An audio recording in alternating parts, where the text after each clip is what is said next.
Hi, I'm the Bomb, and in this video I'll be guiding you to the third and final encounter in the Antechamber of Ulduar, Assembly of Iron, also known as the Iron Council. In this video I'll discuss each boss's abilities and positioning.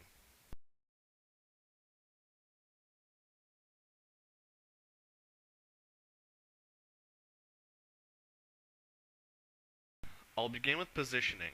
The off tank should aggro all three bosses, and then the main tank should taunt Steelbreaker off of him and drag him to the raid. The other two should be tanked at the opposite side of the room to ensure they do not bother the raid. When Steelbreaker dies, the main tank should run over to the off tank and taunt Rune Master Molgeim off of him and bring him to the raid. Upon Molgeim's death, everyone should run into the off tank and kill Stormcaller Brundir. The room where the encounter takes place is very big and should be used to its fullest.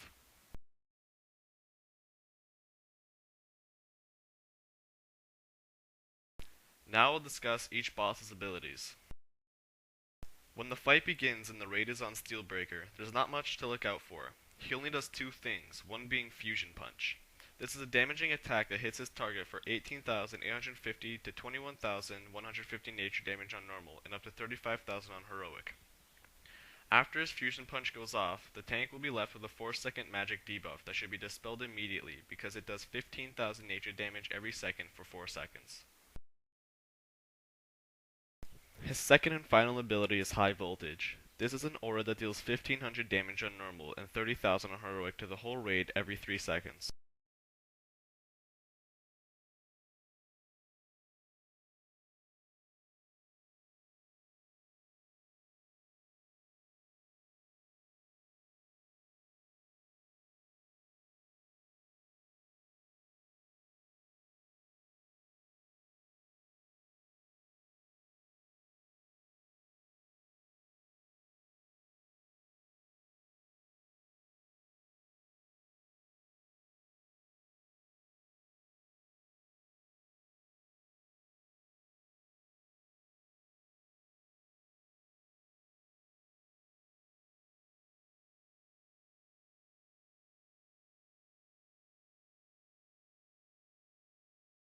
The next boss I'll talk about is Rune Master Molgeim.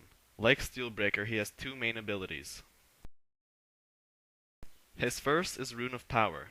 This is a blue circle that spawns on the ground throughout the room that he should never be tanked in because it will increase his damage by 50%.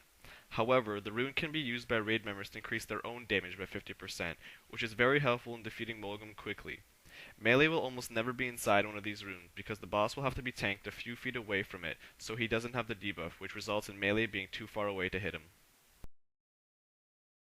His second ability is Shield of Runes. This is a shield he puts on himself that absorbs 20,000 damage on normal and 50,000 on heroic. This should be immediately purged, dispelled, or spell stolen because if the shield absorbs the full amount of damage, Molgeim receives a 50% damage increase for 15 seconds. When Steelbreaker dies, Molgeim will receive a new ability called the Rune of Death. This is something no one should ever stand in. It is a big green circle on the ground that deals 5,500 shadow damage per second on normal and 7,000 damage per second on heroic.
The final boss is Stormcaller Brundir. He too begins with two main abilities.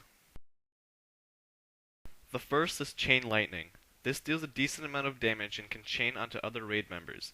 To avoid chaining this, everyone should stay spread out at least 10 yards. His second main ability is Overload, an ability similar to that of Lokins from Halls of Lightning.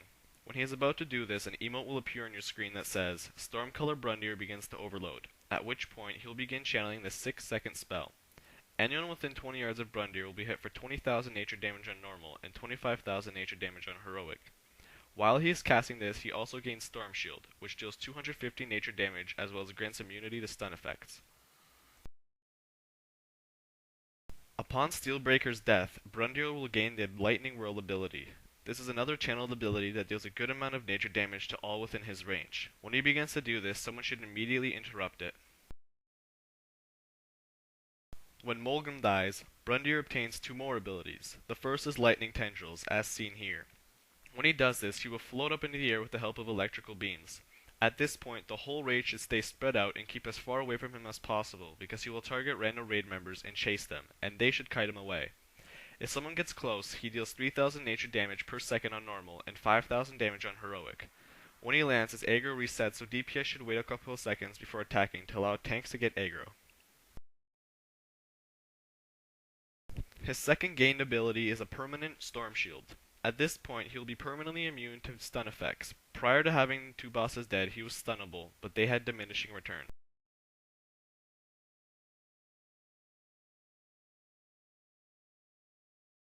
There are 2 more things you should know about this fight. The first being that this encounter has a 15-minute enrage timer. The second is that after a boss dies, the remaining boss or bosses will gain a permanent 25% increase to their damage, so the final boss that is alive will have a 50% damage increase. However, not all spells listed are affected by this.